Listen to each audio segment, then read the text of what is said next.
ক্যাসেটটির শব্দ ধারণে এবং কম্পিউটারাইজ পরিস্ফুটনে mobile Monalisa and audio, Bagjola, Banshtala মোড়।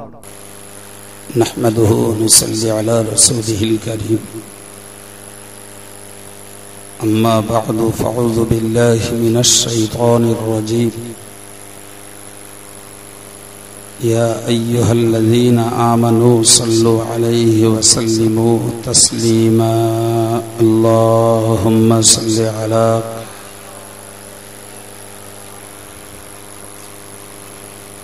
أما بعد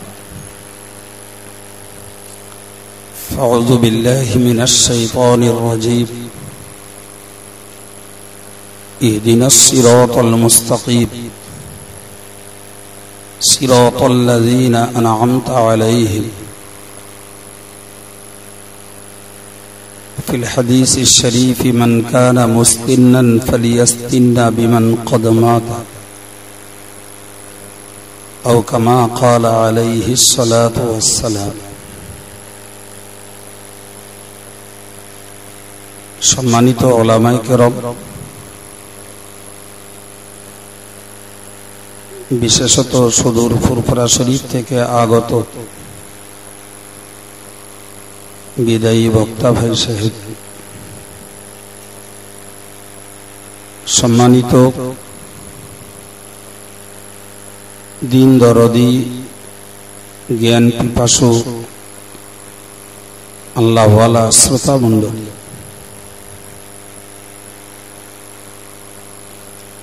সকলের প্রতি শ্রেণী বিশেষে শ্রদ্ধা, শুভেচ্ছা ও স্নেহাশিস জানিয়ে কিছুক্ষণের জন্য কিছু কথা আলোচনা করতে আপনাদের খেদমতে উপস্থিত। যথেষ্ট নীরব নিথর পরিবেশ, মনোযোগের সঙ্গে আমার কথাগুলো বুঝুন। ইত্যাগ্রে মৌলানা সাহেবদের কাছ থেকে কি ওয়াজ নসিহত শুনেছেন আপনারা ভালো জানেন। আমি এসে বিদায়ী মৌলানা সাহেবের শেষ কথাটুকু শুনছিলাম। হযরত সুফি আব্দুল মুমিন সাহেব রহমাতুল্লাহ আলাইহির কাশফের কথা, তার অন্তর্দৃষ্টির কথা শোনাচ্ছিলেন, যেগুলি একজন সাধকের সাধনার ফল। আমাদের কাছে সেগুলি মজাদার ঘটনা, গল্প, কাহিনীতে পরিণত হয়েছে, কিন্তু অ্যাকচুয়াল সেই জাতীয় সাধনার পথে মেহনত করার মতন মানসিকতা আমাদের নেই বললেও চলে। তারা অনেক উচ্চাঙ্গের দরজা লাভ করেছেন, আমরা তাদের পথটাতে চলে অন্তত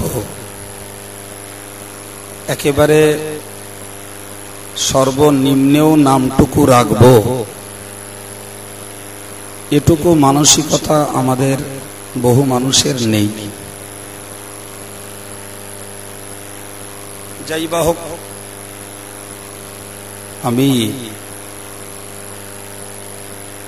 আমার পূর্বেকার মৌলানা সাহেব ভাইয়ের শেষ দিকের কথাটা শুনেই কিছু কথা তার সঙ্গে জুড়ে আলোচনার নিয়ত করে কোরআন শরীফের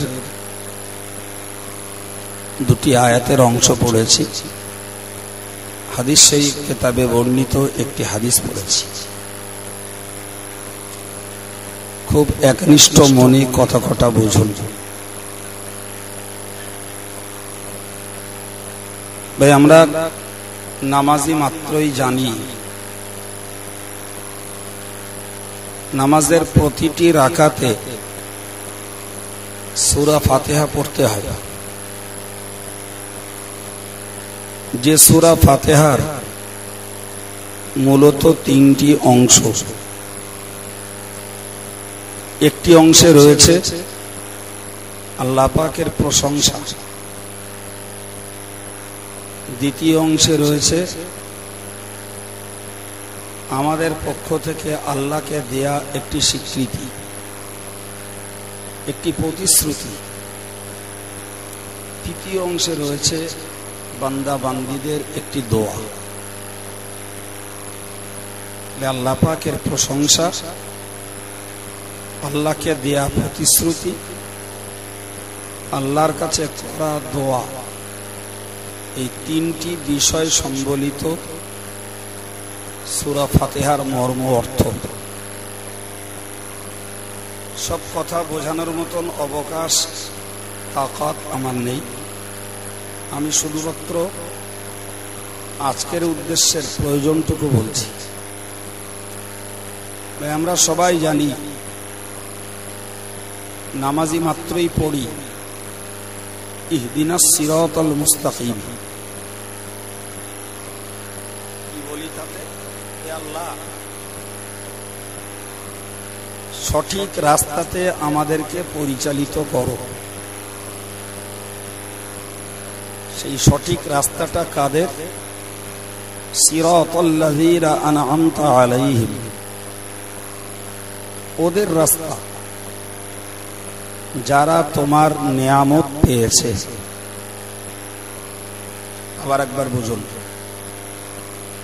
আল্লাহকে বলছি, আল্লাহ তুমি সঠিক রাস্তাতে আমাদেরকে পরিচালিত করো।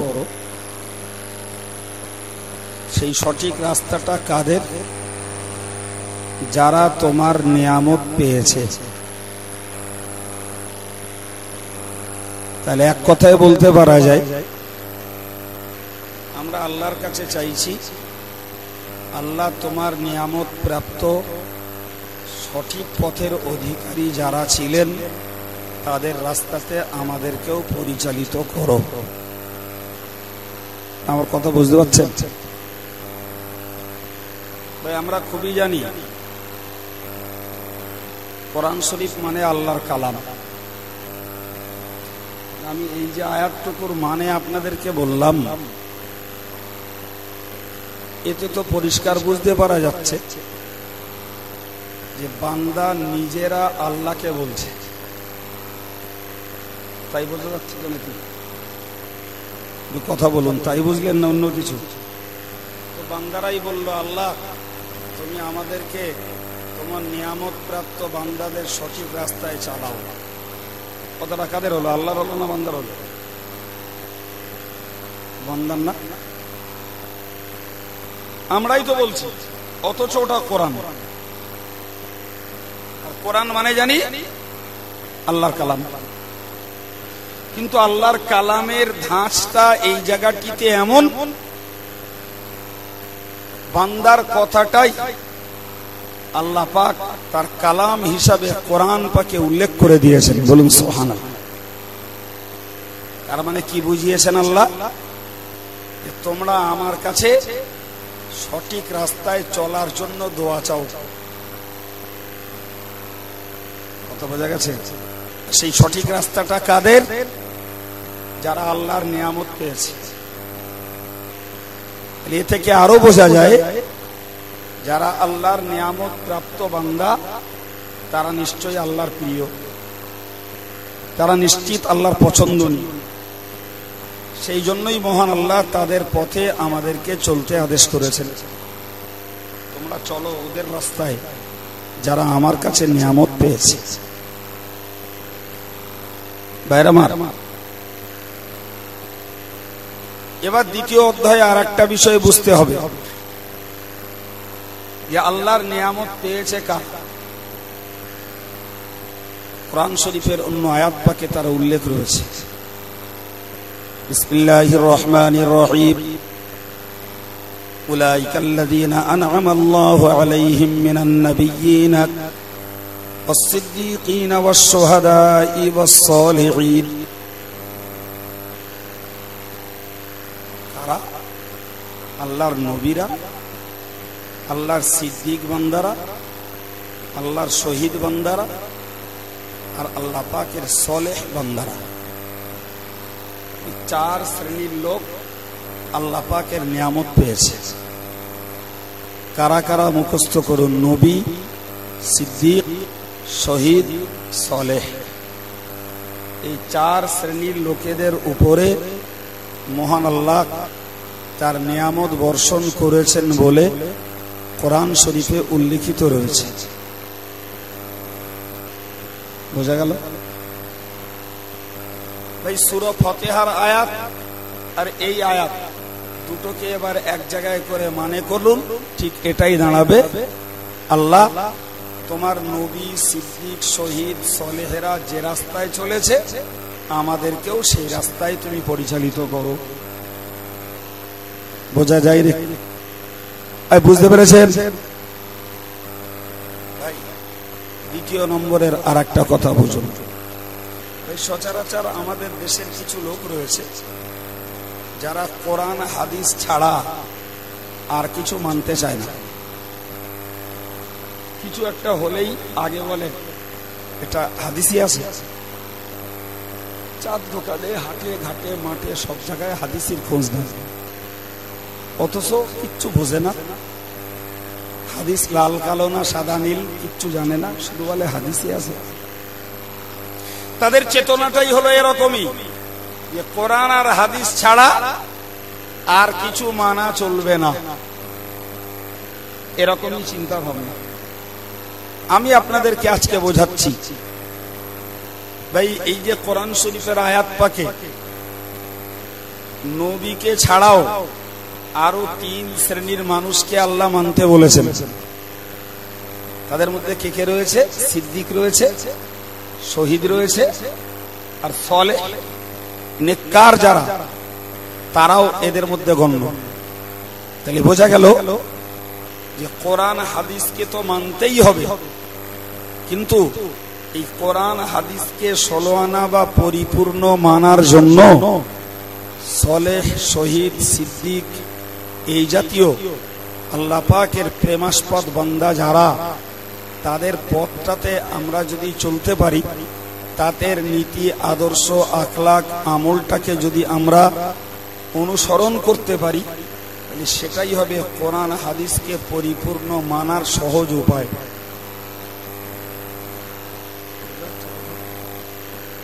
ভাই আপনি বুঝুন, ভাই কোরআন শরীফ আল্লাহর কালাম, যেটাকে মেনে চলার জন্য আল্লাহ আমাদেরকে আদেশ করেছেন। কিন্তু তার আগে জানতে হবে এই কোরআনটাকে আল্লাহ পৃথিবীতে পাঠানোর আগে আমাদের নবীকে পৃথিবীতে পাঠিয়ে দিয়ে 40 বছর ধরে নবীকে আল্লাহ গড়েছেন। আর গড়ার পরে সেই নবীর কাছে এবার কোরআন দিয়েছেন। জি, কেন? এই কোরআন হলো একটা থিওরিক্যাল কিতাব, আর নবীর জীবনটা হলো প্র্যাকটিক্যাল।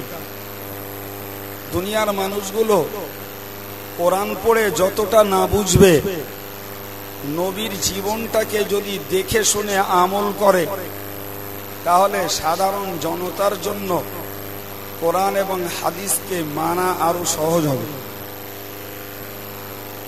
বুঝতে পারতেছেন? কোরআনের আমল করেছেন রাসূলুল্লাহ, এই রাসূলুল্লাহর আমলটাকে যদি আমরা মেনে চলি, আর এর ভিতর দিয়ে কোরআনও মানা হয়ে যাবে, রাসূলকেও মানা হয়ে যাবে। আল্লাহর বান্দারা ভালো করে মনে রাখুন, আমি আপনাকে বুঝিয়ে দিতে চেয়েছি, কোরআন হাদিসকে যদি পরিপূর্ণ আকারে মানতে হয়, তাহলে দুনিয়ার যত নেককার বান্দা রয়েছে, সালেহ বান্দা রয়েছে, দুনিয়াতে যে সমস্ত শহীদ বান্দারা রয়েছেন, দুনিয়াতে যত সিদ্দিক বান্দারা রয়েছেন, আল্লাহ পাকের রাসূল জানিয়ে, আল্লাহ পাকের কোরআন জানিয়ে দিয়েছে, তোমরা এই জাতীয় মানুষগুলোর অনুসরণ করো। এর ভিতর দিয়ে তোমরা আল্লাহ পাকের প্রিয় বান্দা হতে পারবে, এর ভিতর দিয়ে তোমরা রাসূলুল্লাহর প্রিয় উম্মত হতে পারবে। কোশ্চিন কালেও তোমরা আল্লাহ পাকের নেককার বান্দাদের অনুসরণ ব্যতীত তোমরা আল্লাহ পাকের সিদ্দিক, শহীদ বান্দাদের অনুসরণ করা ব্যতীত আল্লাহর সন্তুষ্টি অর্জন করতে পারো না। তোমরা রাসূলুল্লাহর সন্তুষ্টি অর্জন করতে পারো না, কোরআন শরীফের ধারক বাহক তোমরা হতে পারবে না, যতদিন পর্যন্ত আল্লাহ পাক যে সমস্ত মানুষগুলোকে মানতে আদেশ করেছেন ওই মানুষগুলোকে যতদিন না মেনে চলবেন। এই দৃষ্টিতেই আমরা মুযহাবগতভাবে হযরতে ইমামে আযম আবু হানিফা রাহমাতুল্লাহ আলাইহিকে মানি। কেউ তাই মানি তো? ইমামে আযম আবু হানিফা রাহমাতুল্লাহ আলাইহিকে আমরা মানি, মসলা মসাইল অনুসরণ যা করি সেটি ইমাম আযম আবু হানিফার মসলা। ভাই খুব ভালো করে বুঝে বলুন, ইমাম আবু হানিফা রাহমাতুল্লাহ আলাইহি तमाम জীবন ইসলামের সাধনা করতে করতে তার জীবনটাকে ব্যয় করেছে।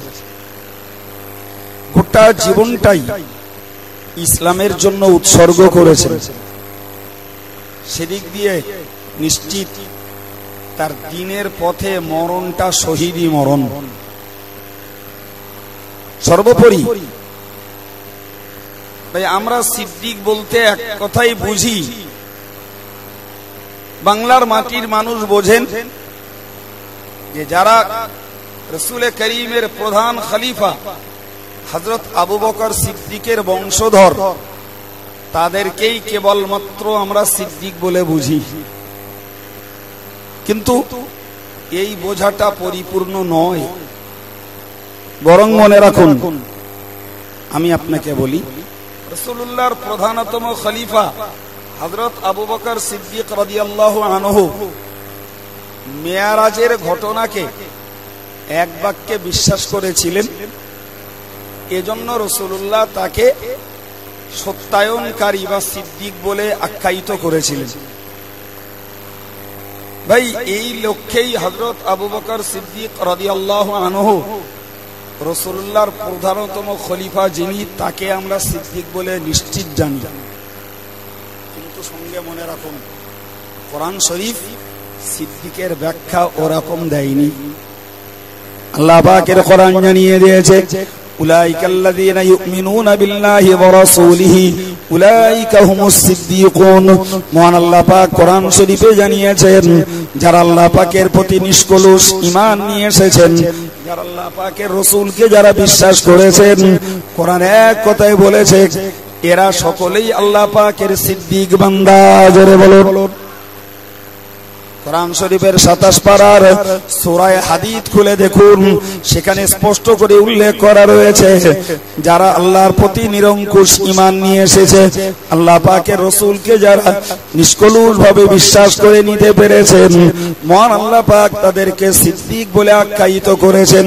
আমি আপনাকে বুঝিয়ে বলতে চাইছি ও ভাইরা আমার, ভালো করে মনে রাখুন এই আয়াত পাকের দিকে লক্ষ্য করে বলুন হযরত ওসমান, আলী, ওমর কিংবা রাসূলুল্লাহর আর যে সমস্ত সাহাবীরা ছিলেন এরা সকলেই সিদ্দিক দলের অন্তর্গত কিনা?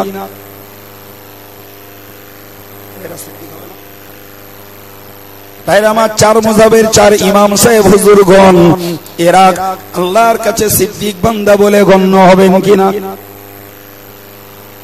আমি আপনাকে বলতে চাইছি মনে রাখুন শুধুমাত্র রাসূলুল্লাহর প্রধানতম খলিফা হযরত আবু বকর সিদ্দিক রাদিয়াল্লাহু আনহু তিনি কেবলমাত্র সিদ্দিক নন। মনে রাখার দরকার যথারীতি যারা আল্লাহ পাকের খাঁটি ঈমানদার, যারা রাসূলুল্লাহর প্রতি খাঁটি বিশ্বাসী, এই শ্রেণীর যত মানুষ পৃথিবীতে রয়েছেন, যত কম থাক আর বেশি থাক, তারা আল্লাহর কাছে সিদ্দিক বলে আখ্যায়িত। আপনার হয়তো মনে মনে হবে কিংবা আপনার প্রশ্নই মনে জাগতে পারে যদি তারাও সিদ্দিক হয় তাহলে তাদের সকলের নামে কেন সিদ্দিক বলা হয় না? ভাই যে কোনো কারণবশত একটা নাম কারণ নামে প্রসিদ্ধ হয়ে যায়। উদাহরণস্বরূপ আপনি বুঝুন, ভাই আমরা রাসূল করিম সাল্লাল্লাহু আলাইহি ওয়াসাল্লামকে বুঝি কি বলে?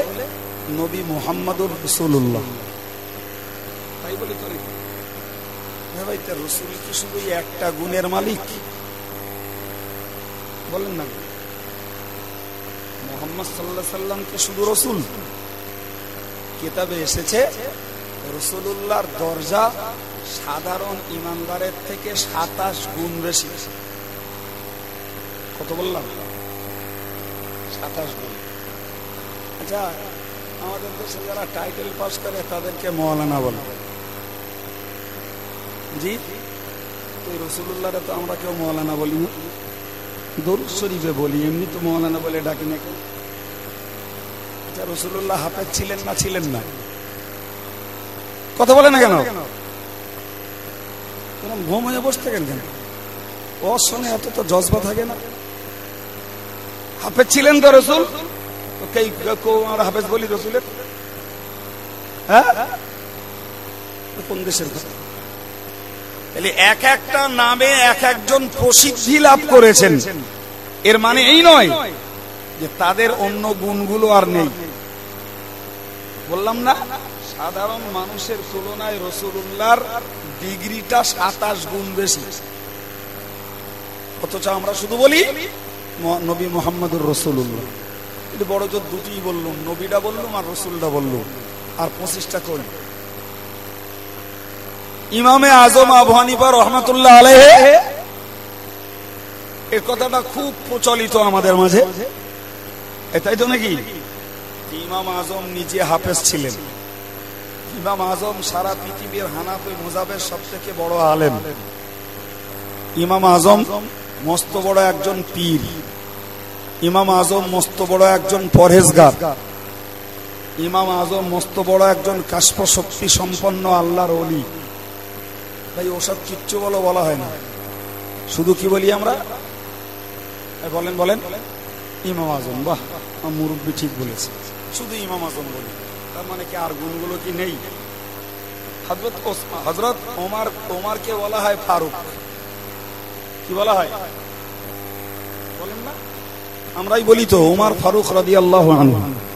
ভাই, ফারুক মানে ন্যায় অন্যায়ের পার্থক্যকারী। হযরত ওমরের কি জীবনে আর কোনো গুণ ছিল না?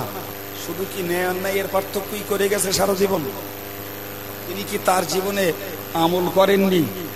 তিনি কি তার জীবনে তাহাজ্জুদ পড়েননি? তিনি কি তার জীবনে আধ্যাত্মিকতার সাধনা কি করেননি? সব করেছেন, কিন্তু ওই নামটাতেই ইমাম আজম হযরত ওমর প্রসিদ্ধ হয়ে গেছেন। কি? ওমর ফারুক। ভাই, ওসমান গনির নামে বলা হয় হযরত ওসমান গনি। কথা বুঝে আসছে কিছু? গনি মানে হলো ধনী। রাসূলের সাহাবাদের মধ্যে শুধু কি ওসমান ধনী? ভাই, ওসমান ধনী ছিলেন। আব্দুর রহমান ইবনে আউফ ধনী ছিলেন। আবু আইয়ুব আনসারী ধনী ছিলেন। এরা খাদিজা রাদিয়াল্লাহু আনহা নিজেই ধনী ছিলেন। রাসূলের সাহাবীদের মধ্যে আরো অনেক ধনী ছিল, কিন্তু একলা ওসমানের নামেই ওই নামটা ছড়িয়ে গেছে যে ওসমান গনি। জি, হযরতে আলীর নামে ছড়িয়ে গেছে হযরতে আলী হায়দার। তার মানে আলী হলেন আল্লাহর সিংহ। অথচ ওরা আলীর মতন বীরত্ব পালাওয়ানি আরো অনেক সাহাবীরা জিহাদের ময়দানে দেখিয়েছেন, কিন্তু আলীর নামেই কেবল ছড়িয়ে গেছে আসাদুল্লাহিল গালিব, আল্লাহ পাকের বিজয়ী সিংহ। জোরে বলেন সুবহানাল্লাহ।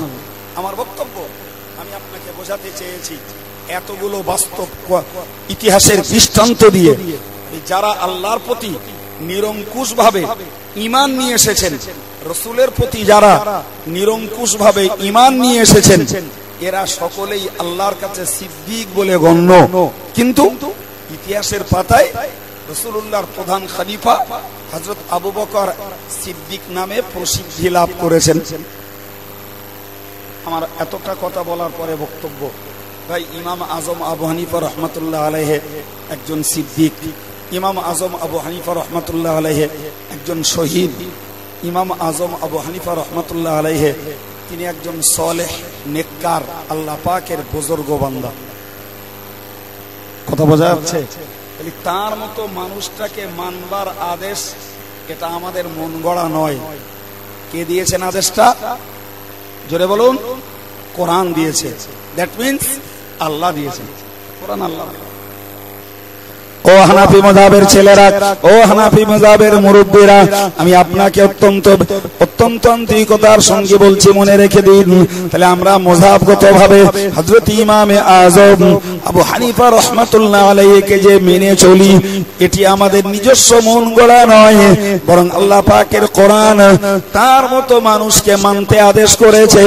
তার মতো মানুষকে মেনে চললে পরে আমাদের দ্বারাতে হাদিস মানা সহজ হয়ে যাবে, আমাদের দ্বারাতে কোরআন মানা সহজ হয়ে যাবে, এবং সেই সাথে সাথে আল্লাহ এবং রাসূলের সন্তুষ্টি অর্জন করাটা আমাদের জন্য রীতিমতো সহজ হয়ে যাবে।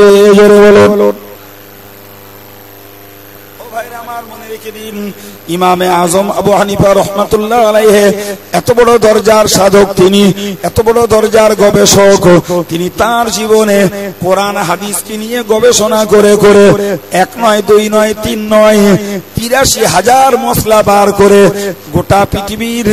গোটা পৃথিবীর মুসলমানদের উপকারে তিনি তার শাগরেদদেরকে দিয়ে কিতাব লিখে রেখে গেছেন। জোরে বলুন। দুনিয়ার মাযহাবের বড় বড় আলেমেরা সেই কিতাবগুলো পড়েন, আর সেইগুলোকে তারা মসলা আকারে, কেউ বা আরবি ভাষায়, কেউ বা উর্দু ভাষায়, কেউ বা বাংলা ভাষায় বইগুলো লিখেছেন। আলেমেরা সেইগুলো পড়েন, আর আম জনতা যেগুলো জানতে চায় সেগুলো তারা সেই কিতাবের নির্যাস পড়ে পড়ে সাধারণ মানুষদের জবাব দেন। আপনারা নামাজ কালামের মসলা মশাইল জিজ্ঞেস করেন না? অনেক সময় ইমাম সাহেবের কাছে হোক, একটা আলেমের কাছে হোক, জিজ্ঞাসা করতে হয়। জি ভাই, ভালো করে বুঝুন, এই হানাফি মাযহাবের যত মসলাই আপনার গ্রামের ইমাম সাহেব দেন, আর একটা এলাকার আলেম দেন, কোন মুফতি দেন, এই সমস্ত মসলাগুলি সেই ইমাম আযম আবু হানিফা রাহমাতুল্লাহ আলাইহি তৈরি করে রেখে যাওয়া। একটা জোরে বলা যাবে না?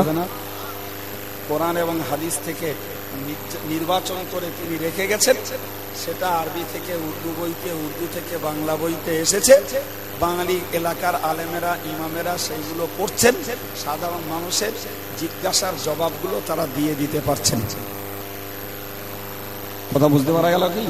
আমার প্রথম নম্বরের বক্তব্য, তাহলে ইমামে আজম আবু হানিফা রাহমাতুল্লাহ আলাইহি কত বড় দরজার বিদ্বান, কত বড় দরজার গবেষক, কত বড় উন্নত মানের তিনি পণ্ডিত, তা একথায় বুঝতে পারা যায় যিনি কোরআন হাদিসকে রিসার্চ করে 83,000 মসলা তার জীবনে বার করেছেন। জওয়ানেরা, যুবকেরা ও মুরব্বীরা, মা বোনেরা, কান খুলে শুনে রাখুন, আমি আপনাকে বিনয়ের সঙ্গে বলছি, লক্ষ্য করুন, ইমামে আজম আবু হানিফা রাহমাতুল্লাহ আলাইহি এত বড় দরজার আবেদ তিনি ছিলেন, এত বড় দরজার দিনদার ধার্মিক তিনি ছিলেন। তার জীবনে টোটালে 40টা বছর এশার উজুতে ফজরের নামাজ পড়েছেন। জোরে বলুন।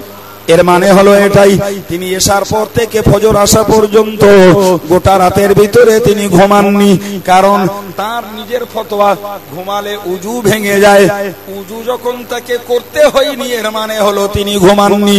40টা বছর রাত জেগে জেগে এশার নামাজ পড়েছেন, তারপরে তেলাওয়াত করেছেন, তাহাজ্জুদ পড়েছেন, জিকির তাসবিহ তেলাওয়াত করতে করতে ফজরের রক্ত হয়েছে, ফজরের নামাজটা পড়ে শুয়ে পড়েছেন। জোরে বলুন। আবার একটু বিশ্রাম করে উঠেছেন, আবার ইশরাক পড়েছেন, আবার চাষের নামাজ পড়েছেন। আমার বক্তব্য, এত বড় দরজার আবেদ বান্দা, এত বড় দরজার নামাজি আপনি সাধারণভাবে দুনিয়াতে কোথায় খুঁজে পাবেন?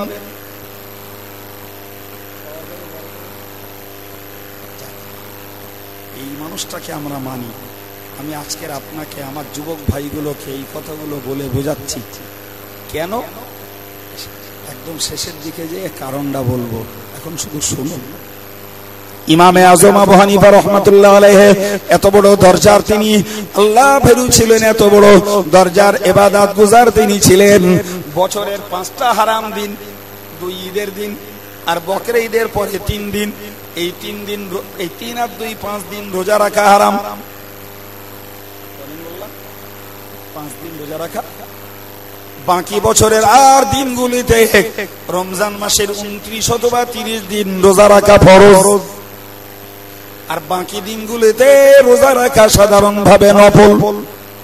হযরত ইমাম আযম আবু হানিফা রাহমাতুল্লাহ আলাইহি একটানা 30টা বছর, বছরের 5টা হারাম দিন বাদ দিয়ে বাকি দিনগুলিতে রোজা রেখেছেন। জোরে বলুন, আরো একটু জোরে বলুন। এত বড় সাধক, এত বড় মেহনতকারী আপনার আমার নজরে কোথায় আছে বাবা? ও বাবাজিরা ভালো করে মনে রাখুন, ওই সেই ইমামে আযম আবু হানিফা রাহমাতুল্লাহ আলাইহি যিনি তার জীবনে একটা নয়, দুটো নয়, তিনটে নয়, একবার নয়, দুবার নয়, তিনবার নয়, একটানা তার লাইফে 55 বার তিনি হজ করেছেন। জোরে বলুন। তাহলে যে লোকটা নামাজে, রোজাতে, হজে এত পরিমাণ দক্ষ, এত পরিমাণ মেহনতকারী, এত গভীর ভাবে নামাজ কালাম পড়েছেন, এত গভীর রোজা রেখেছেন, যার লাইফে তিনি 55 বার শুধু হজ করেছেন। ভাইরা আমার, এই মানুষটার ইবাদত বন্দেগীতে কোনো ঘাটতি কি আমরা কল্পনা করতে পারি? আমি আপনাকে বোঝাতে চাইছি, যে মানুষটা তামাম জীবন ইসলামকে নিয়ে গবেষণা করেছেন, ওই অবস্থায় মৃত্যুবরণ করেছেন। ইসলামের জন্য যখন তার জীবনের সময় উৎসর্গিত হয়েছে, নিঃসন্দেহে তিনি একজন শহীদ। ও ভাইরা আমার, ইমামে আজম আবু হানিফা রাহমাতুল্লাহ আলাইহি নিঃসন্দেহে তিনি একজন উচ্চ দরজার সিদ্দিক। সেই সাথে সাথে এত নামাজ, এত রোজা, এত হজ যার জীবনে, ওই মানুষটার কথা ভাবতে হয়। ভাইরা আমার, 55 বার হজ করেছেন তিনি তার জীবনে, আর প্রতি বারে বারে তিনি হজ করতে এসে তার নির্দিষ্ট জায়গায় বসে জিকির, ওয়াজিফা, তাসবিহ পড়ে কাটিয়েছেন। এমনকি তার জীবনী গ্রন্থে উল্লেখ করা রয়েছে তিনি এশার নামাজ পড়ে তার জায়গায় বসেছেন এবং কাবা শরীফের ওই চত্বরে মসজিদুল হারামের একটা জায়গাতে বসেছেন।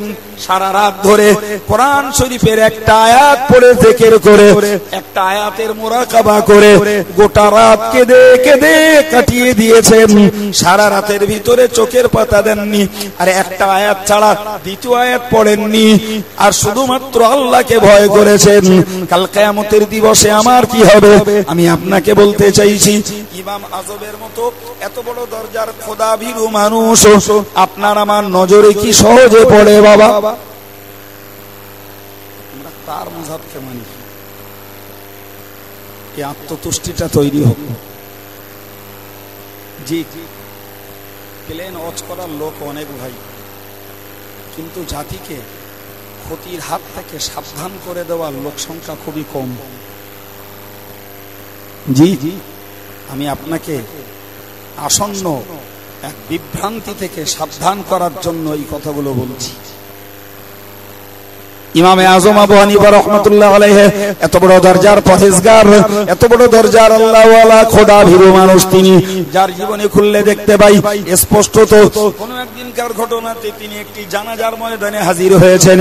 ওই জানাজার ময়দানে হাজির হয়েছেন, জানাজা শুরু হতে একটু দেরি, মানুষগুলো পাশের একটা ঘরের ছায়ায় যে দাঁড়িয়েছেন। হযরত ইমামে আজম ঝাঁঝা রৌদ্রের মাঝে দাঁড়িয়ে লোকেরা বারে বারে ডেকেছেন, তিনি সেখান থেকে নড়ে ওই ঘরের ছায়া যাননি। যখন তার নামাজ শেষ, যখন জানাজা শেষ হয়ে বাড়ির পথে রওনা হয়েছেন, ভক্ত মুরিদের দল বললেন, হুজুর গো, বেয়াদবি ক্ষমা করবেন, আপনি এই রোদের তাপ ভোগ করলেন, অথচ আপনি ঘরের ছায়ায় এলেন না, ব্যাপারটা কি একটু বলবেন? ইমামে আজম বলেছিলেন, বাবারা তোমরা জেনে রাখো, ওই ঘরওয়ালা যিনি, উনি আমার কাছে দেনদার, আমি ওনার কাছে পাওনাদার। আজকের যদি তার ঘরের ছায়াটা ভোগ করি আর সময় মতো পাওনা পয়সাটা যদি আদায় করি, তাহলে কিয়ামতের কঠিন দিবসে আল্লাহ আমাকে পাকড়াও করতে পারেন। তুমি ওকে টাকা ধার দিয়ে রেখেছিলে, সেই সুবাদে ওর ঘরের ছায়াটা ভোগ করেছিলে, এটা তোমার জন্য সুদ হয়েছে।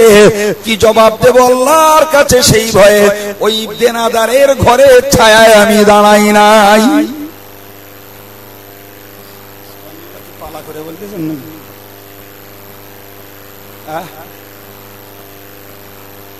পালা করে বলেন যার লাভটা কটা লোকে বললে বাকিগুলো চুপচাপ বসে বেকার বলবো, টাকা নেবে মোল সাহেব আর আমরা করে বক্ক, চুপচাপ বসে একটু বলেন সুবহানাল্লাহ। কত বড় দরজার পরহেজগার না হলে? আমরা জানি 10 টাকা দিয়ে 11 টাকা নিলে সুদ হয়, 1 কিলো দিয়ে 1 কিলো 100 নিলে সুদ হয়, কিন্তু হুজুরের চিন্তা, আমি ওই লোকটার টাকা ধার দিয়ে রেখেছি, আর যদি ওই লোকটার ঘরের ছায়া ভোগ করি, আর আল্লাহ যদি আমাকে বলেন তুমি ওকে টাকা ধার দিয়েছিলে, সেই সুবাদে ওই ছায়াটা ভোগ করেছো, এটা তোমার অতিরিক্ত উপকার হয়ে গেছে, এটা সুদ, কি জবাব দেব? ভাই, আমরা যে ইমামকে মানি, এ মানবার নির্দেশ খোদ আল্লাহর। খাস করে আমরা যে ইমামকে মানি, তার জীবনের এই উল্লেখযোগ্য যোগ্যতাগুলির কথা আপনাদেরকে শোনাবার পিছনে আমার স্বার্থই হলো যে একদম অন্ধের মতো সেই ইমামটাকে বাকি জীবনটাই মেনে চলতে হবে, এই মানসিকতাটা মজবুত হওয়ার দরকার আছে। জি ভাইরা, আমার মনে রেখে দিন, হযরত ইমামে আযম আবু হানিফা রাহমাতুল্লাহ আলাইহির কথা বলছি, কানটি খাড়া করে শুনে রাখুন। কুফা নগরে, কুফার শহরে একবার প্রচারিত হলো কুফার একটা ছাগল চুরি হয়েছে। ভাই আমার, হযরত ইমামে আযম আবু হানিফা রাহমাতুল্লাহ আলাইহি যারা পশুবিদ, পশু সম্পর্কে যারা ভালো জ্ঞান রাখে, এদের কাছে খোঁজ খবর নিলেন যে একটা ছাগল কতদিন পর্যন্ত সাধারণভাবে বাঁচে। তারা বললেন 7 থেকে 8 বছর ছাগল সাধারণভাবে বাঁচে। হযরত ইমামে আযম আবু হানিফা রাহমাতুল্লাহ আলাইহি এই 7-8 বছরের ভিতরে কুফার বাজারে বিক্রি হওয়া কোন ছাগলের গোশত তিনি কিনে খাননি। পাছে সেই চুরি যাওয়া ছাগলটি কেউ এনে জবাই করে, আর আমার তার গোশতটা কিনে খাওয়া পড়ে, তাহলে প্রকারান্তরে চুরির মালের সহায়তা করা হবে। আল্লাহর কাছে কি জবাব দেব আমি? এই চিন্তাতেই সুদীর্ঘ 7-8 বছরের ভিতরে ইমামে আযম আবু হানিফা রাহমাতুল্লাহ আলাইহি কোন ছাগলের গোশত তিনি কিনে খাননি। জোরে বলুন, কতটা খোদার ভয়! শরীয়তের মসলা হলো সরাসরি যদি তুমি জানতে পারো এটা চুরির মাল, তুমি চুরির মালকে পয়সা দিয়ে কিনো না, চুরির মালকে তুমি সামাল দিও না, চোরের মালের সহায়তা তুমি করো না, সমপর্যায়ের অপরাধী হবে। কিন্তু বাজারে যদি বিক্রি হয় প্রকাশ্য সাধারণভাবে, ভাইরা আমার, আমি যদি টাকা দিয়ে কিনি, আমি একবারও জানি না, খোঁজ পাইনি ওটা চুরির মাল, নিশ্চিত কেনবার জন্য আমি দায়ী হব না। এটাই হলো শরীয়তের ফতোয়া। কিন্তু ইমামে আযম ওই ছাগলের গোশত যদি বাই বাজারে বিক্রি হয়, কিনে খেলে আল্লাহ যদি পাকড়াও করে বলেন তুমি চুরির মাল কেন খেয়েছিলে, তাই 7-8 বছরের ভিতরে ছাগলের গোশত তিনি বাজার থেকে কিনে খাননি। ও ভাইরা আমার, এটা ইমাম আযমের তাকওয়া, এটাই পরেজগারিতা, এটাই হলো আল্লাহর ওলি হওয়ার, এটাই হলো আল্লাহ পাকের পেয়ারা বান্দা হওয়ার ভিত্তি। কথা বুঝে আসছে বাবা? তো পরেজগারিতা আপনি করুন, আপনিও আল্লাহ প্রিয় হয়ে যাবেন। কত বড় দরজার আল্লাহর ওলি ভাই ইমামে আযম, চিন্তা করা যাবে না, ভাবতে অবাক লাগে। ভাই তিনি কাপড় তৈরি করতেন, সেলসম্যানকে দিয়ে কাপড় বিক্রি করাতেন। কাপড় তৈরি করেছেন, সেলসম্যানকে বুঝিয়ে দিয়েছেন একটা কাপড়ে বেশ খুঁত হয়ে গেছে, বলে দিয়েছেন এই কাপড়টা খরিদ্দারকে দেখিয়ে যে দামে বিক্রি হয় সেই দামে বিক্রি করুন। বেচারা নিয়ে চলে গেছে, কাপড় বেচা কেনা করে এসে হুজুরকে টাকা দিয়েছে 30,000 দিরহাম।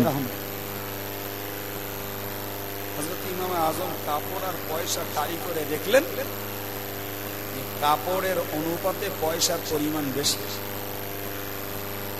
বিক্রেতাকে ডাকলেন, ও বাবা শোনো, যে কাপড়টায় খুঁত ছিল ওটা তোমায় দেখিয়ে দিতে বলেছিলাম, সেটি কি তুমি খরিদ্দারকে দেখিয়ে দাওনি?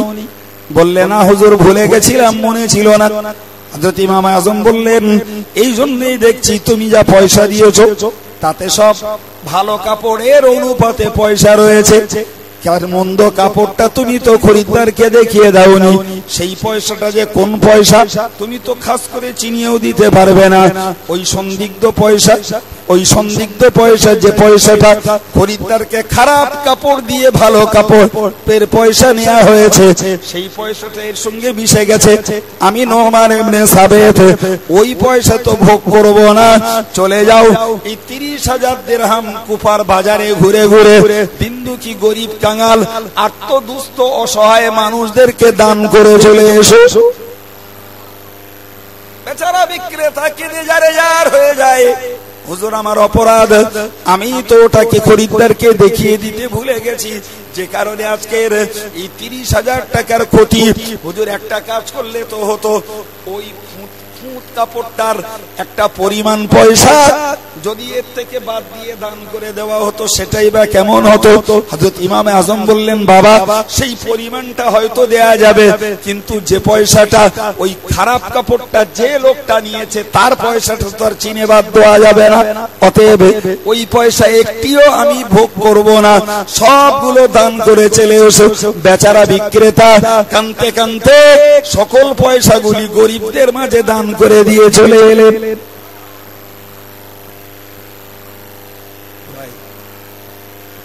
মানুষটাকে পরেশগার বলবেন না, বলবেন না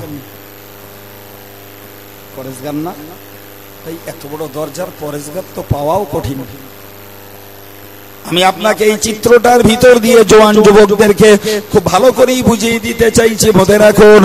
তাহলে ইমামে আজম আবু হানিফা রাহমাতুল্লাহ আলাইহি একদিকে যেমন কোরআন হাদিসের জ্ঞানে যেমন পরিপক্ক, অপর দিকে তেমন তিনি তার ইবাদত বান্দিগিতে অনেক অনেক মজবুত, সেই সঙ্গে তার পরেশগারিতা অত্যন্ত উন্নত পরেশগারিতা।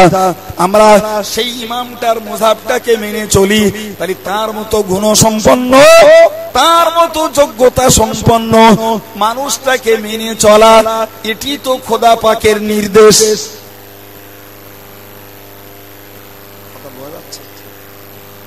আপনারা ডাক্তার জাকির নায়েকের নাম শুনেছেন? শুনেছেন?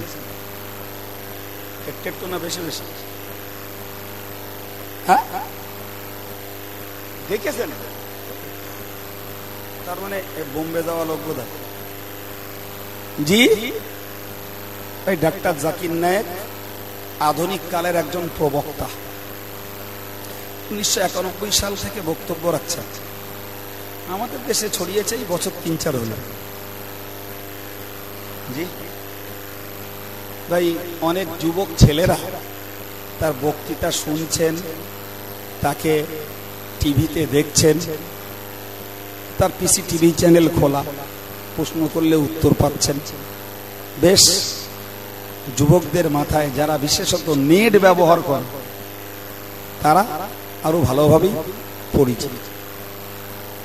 তাই আমাদের এই সাধারণ যুবক ছেলেগুলোর ভিতরে নিঃসন্দেহে কোরআন হাদিসের মৌলিক জ্ঞানের প্রচন্ড অভাব, এতে কোনো সন্দেহ নেই। অনেক যুবক ছেলে এখানেই আছে, তো আমি সামনাসামনি বলছি। জি, যুবক ছেলেদের ভিতরে কোরআন হাদিসের মৌলিক জ্ঞানের প্রচন্ড অভাব,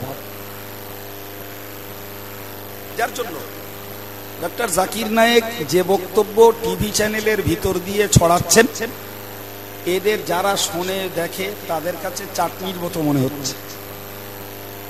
ভাই, আমি লোকটা সম্পর্কে জানতাম না, সত্যি কথা, জানার চেষ্টাও করিনি। এই মানুষের প্রশ্নের খোঁচাখুচিতে এত পরিমাণ লোক জিজ্ঞাসা করতে লাগলো, অগত্যা লোকটা সম্পর্কে আমার জানতে বাধ্য হতে হবে। জেনে বুঝে আমি যেটি সার কথা পেয়েছি, জি, জেনে বুঝে যেটা সার পেয়েছি সেটি আপনাদেরকে বলছি। প্রথম নম্বর, ডক্টর জাকির নায়েক রাসূলুল্লাহকে হায়াতুন নবী বলে বিশ্বাস করেন না।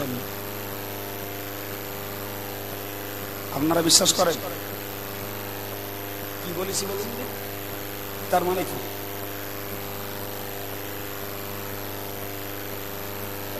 আমরা সুন্নতুল জামাতের আকীদার মানুষ, সিলসিলায়ে ফুরফুরা শরীফের মানুষ, এক বাক্যে বিশ্বাস করি রাসূলুল্লাহ তার কবরে জিন্দা রয়েছেন।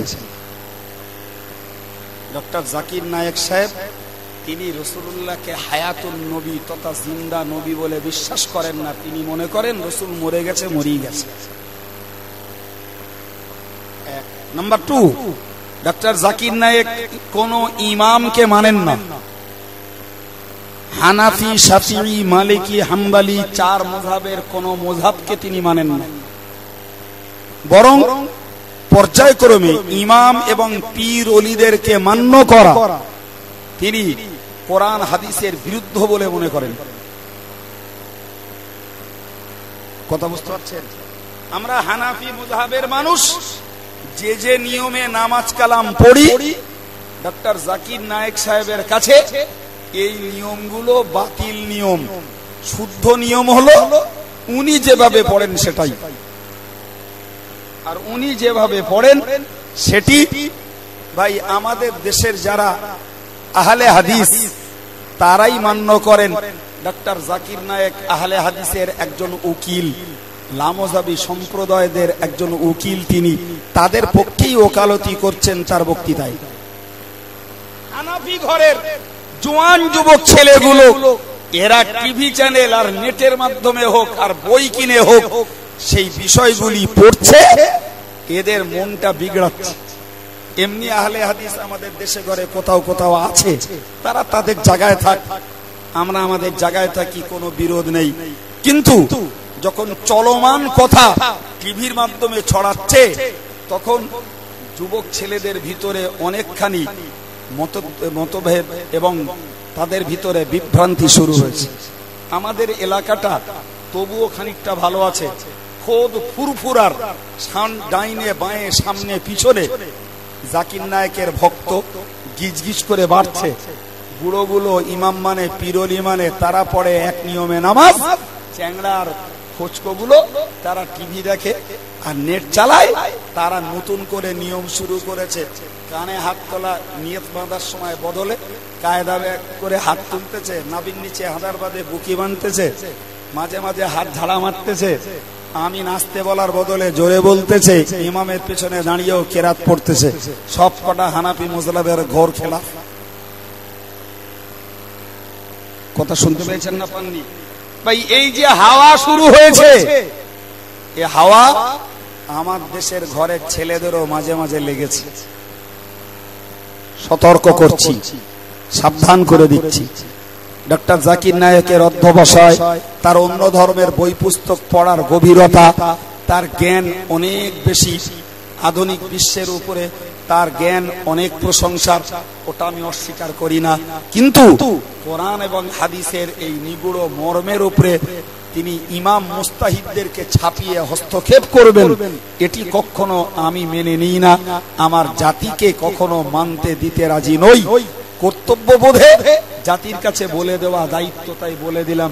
এরপরেও যদি কেউ মনে করে ইমাম আজমের মতো মানুষের তুলনায় নেকটাই পরা ডক্টর জাকির নায়েকের মসলার গুরুত্ব বেশি, তাহলে নিশ্চিত সে তার নিজের অধঃপতন নিজেই ডেকে এনেছে বলে আমি মনে করব।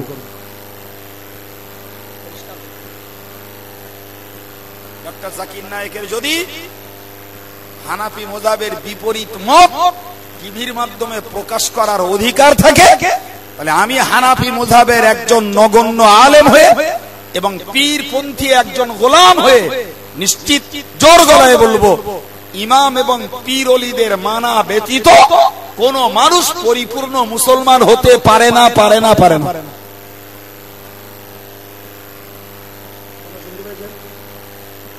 জি, সাবধান হন। জাকির নায়েকের চাটনি গিলে সমাজে যেন বিভ্রান্তি না করেন আমার যুবক ভাইরা, আমি সতর্ক করলাম। তিনি যদি শুধুমাত্র আধুনিক বিজ্ঞানী পদ্ধতির বক্তব্য রাখতেন, সত্যি তার বক্তৃতার মূল্য ছিল, তার বক্তৃতার নাম করতে হতো। পড়াশোনা করেছেন, গভীর জ্ঞানের মানুষ, কিন্তু তিনি শান্ত পরিবেশে আমলের জায়গায় হস্তক্ষেপ করবেন, এটা মেনে নেওয়া যায়, এটি মেনে নেওয়া যায় না। জি, আমি হুগলি জেলার যে কটা জলসা করি, অন্য জলসা করলেও সব কটাতে এই কথাগুলো বলে এসেছে।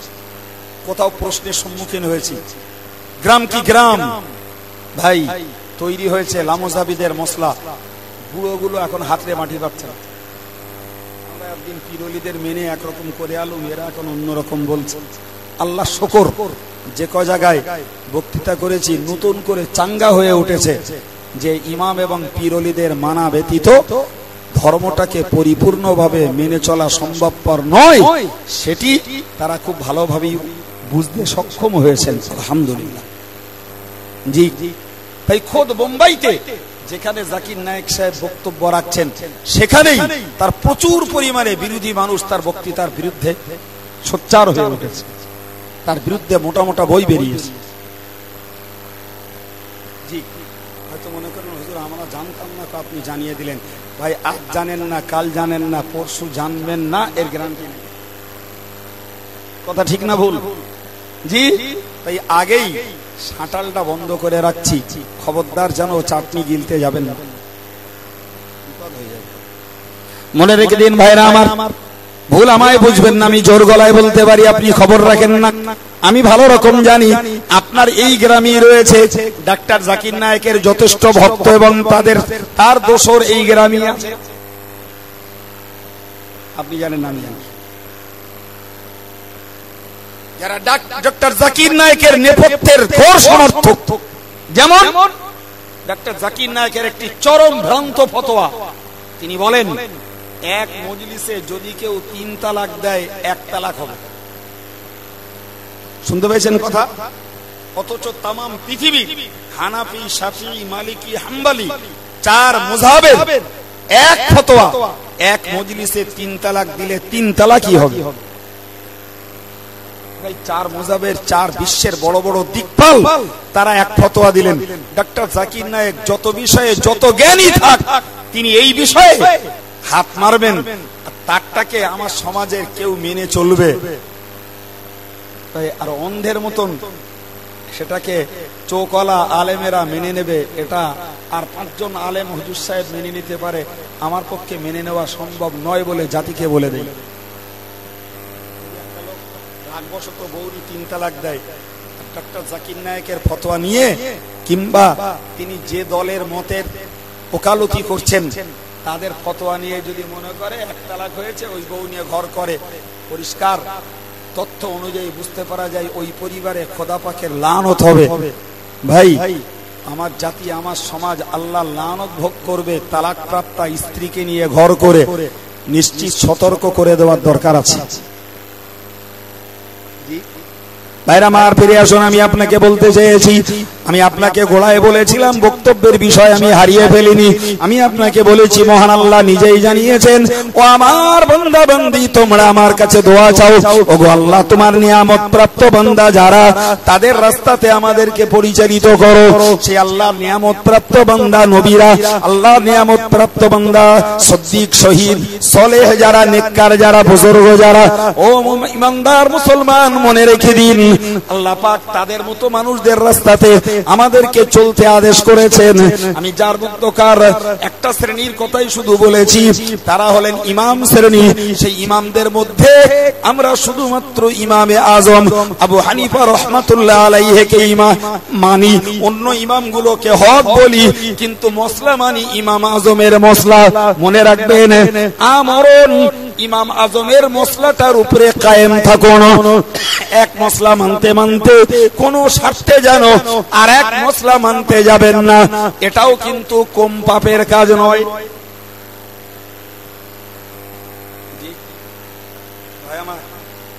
ইমাম আজমের মসলা মানি, তার মসলায় এক মজলিসে 3 তালাক দিলে 3 তালাকই হয়। রাগবশত বউ তালাক দিয়ে ফেলেছে, তখন বলছে এবারটা লামুজাবিদের ফতোয়া নেই, ওরা বলে 1 তালাক হয়, তাই নিয়ে বউটা টেকিয়ে নেই, পরে আবার যায় হবে। তাই ইমাম আজমের ফতোয়ায় সমুদ্রের এই পানির মাছ ব্যতীত আর কিছু খাওয়া যায় না। জি, এখন বেচারা মাছ ধরতে গেছে, মাছ তো ভালো হয় না, শেষ পর্যন্ত জালে যা পড়েছে, ব্যাঙ পড়েছে, কুচি পড়েছে, কচ্ছপ পড়েছে, সব খারাপ ভর্তি করে এনে বৌরি দেশে বলতে, কি সব গুনাস, কি সব কেন রাখবো? বলতে, শোন আজকে মাছ হয়নি, কই রাত খাতি আছে সব। বলতে, হ্যাঁ ইমাম শাফির মতে খাতি আছে, আজকে ইমাম শাফির মতে খেয়ে নেই। কথা বলতে পারেননি, এই চলেগা, ওটা চলতে পারে না। এক ইমাম মানতে মানতে দুম করে আর এক ইমাম মানবেন, আপনি মহা পাপের অধিকারী হবেন। জি, তার একটা জ্বলন্ত দৃষ্টান্ত দিচ্ছি ভাই, একটা জ্বলন্ত দৃষ্টান্ত, ভালো করে বুঝুন। ইমাম আবু হানিফা রহমাতুল্লাহ আলাইহির মতে উযু করার সময় বিসমিল্লাহ বলা সুন্নত। কথা বোঝা গেছে? আর ইমাম শাফির মতে উযু করার সময় বিসমিল্লাহ বলা ফরজ। এখন সুন্নত যদি কেউ পালন না করে সওয়াব কম হবে, তাই বলে উযু নষ্ট হবে না, উযু হয়ে যাবে। ফরজ যদি পালন না করে তার উযু হবে না। কথা বুঝতে পারেননি ভাই আমার? এখন ধরে নেন একটা লোক ইমাম আজম আবু হানিফা রহমাতুল্লাহ আলাইহির মুযাব অনুযায়ী চলেছে ধরুন 40 বছর, তো সেই পিরিয়ডে শরীয়তের হুকুম তার কাছে উযু করে উযুর সময় বিসমিল্লাহ বলা সুন্নত। কখনো বলেছে, কখনো মনে ছিল না, বলিনি, চলে গেছে। ভাই এইটা বাদ দিয়ে যেই শাফি মাযহাবের মসলায় যাবে, সেই উযুর সময় উযু করা হবে ফরজ। তাহলে ইমাম শাফি রহমাতুল্লাহ আলাইহির মুযাব অনুযায়ী তুমি যখন উযু করা ফরজ বিশ্বাস করছো, তাহলে আগের যে নামাজগুলো হয়েছে যে উযু করে সেই ওই নামাজগুলো একটাও হয়েছে?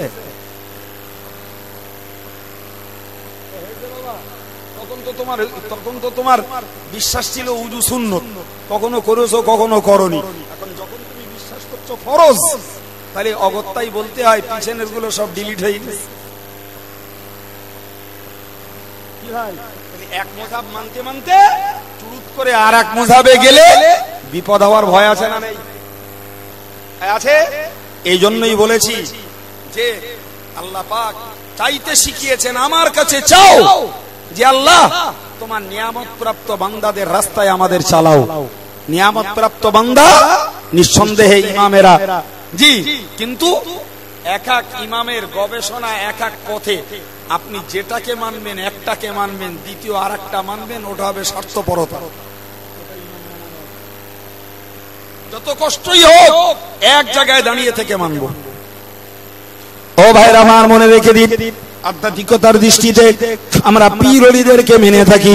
আমি আপনাকে বলবো নিঃসন্দেহে মনে রাখুন, বাংলার ক্ষণজন্মা পুরুষ ফুরফুরা শরীফের পীর আলা হযরত মুজাদ্দিদে জামান দাদা হুজুর কিবলা রাহমাতুল্লাহ আলাইহি, তিনি নবী নন, তিনি নবী নন, নবী নন, এটা ধ্রুব সত্য বটে, কিন্তু মনে রাখার দরকার অবশ্যই তিনি একজন সিদ্দিক। অপরদিকে মনে রাখুন, তার তাম জীবনটা তিনি ব্যয় করেছেন ইসলাম প্রচারের কাজে, তাম জীবনটা ব্যয় করেছেন আধ্যাত্মিক সাধনার কাজে, তাম জীবনটা ব্যয় করেছেন বাংলার মানুষদেরকে কুসংস্কার আর বেদাত থেকে রক্ষা করে খাঁটি ঈমান এবং আমলের পথে কায়েম রাখার জন্য। আর এই অবস্থাতেই তার মৃত্যুবরণ হয়েছে, এই অবস্থায় তার মরণ হয়েছে। সর্বোপরি জুমার দিনে তিনি ইন্তেকাল করেছেন। তাহলে নিঃসন্দেহে তিনি একজন শহীদ দরজার মানুষ।